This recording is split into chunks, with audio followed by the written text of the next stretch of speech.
Reports from Kurdish resistance leaders in northern Iraq say fighting is continuing in the border area with Iran, and artillery fire has been heard in the city of Sulaymaniyah. The United Nations High Commissioner for Refugees has arrived in western Iran to inspect the situation there. 6 new camps are being set up on the Iranian border to house the hundreds of thousands of Kurds needing shelter. From the border between Iran and Iraq, this report from Charles Wheeler.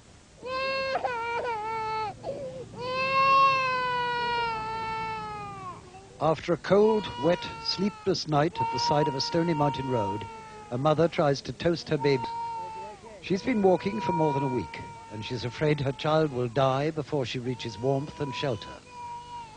How far that is, how many more days they'll have to travel, none of these people know. They just keep going as best and as quickly as they can. The weather up here changes from minute to minute. Constant spring showers mean that clothes and blankets won't dry out before nightfall, and it's at night that so many have died. The road from Kurdish Iraq to Kurdish Iran twists and turns through the mountains at 6,000 feet above sea level. It's as though hundreds of thousands of people were inching their way along a ledge, with a cliff face on one side and a sheer drop on the other. And getting food and blankets to those in the queue is a logistical nightmare. There is barely room on the road for a relief vehicle to pass. So, to extend the relief effort to where the need is greater, the Iranian Air Force is now using Chinook helicopters. But in this region, bad weather has cut planned flights by more than half.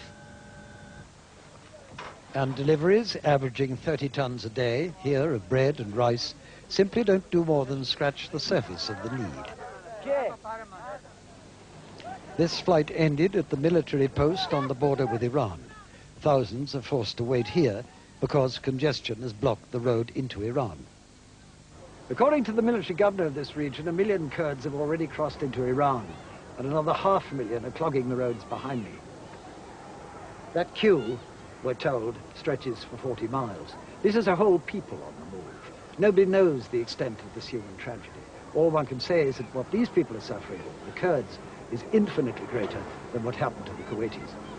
Mr. George Bush is responsible for all this. He could destroy Saddam and his army, but he don't try.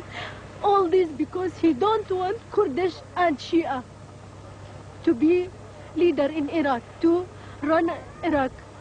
Why did he do that? He could destroy the army. We could live in peace. The war is finished. He destroyed Kuwait. Kuwait is 1 million. 1 million. He do this all war for 1 million. We are 5 million. Saddam Hussein bombing, bomba, helicopters destroyed us. I don't know. They saw this, but they don't know. Why? We are human like you. You are. In the valleys well inside Iran, the government is setting up camps that grow larger every day.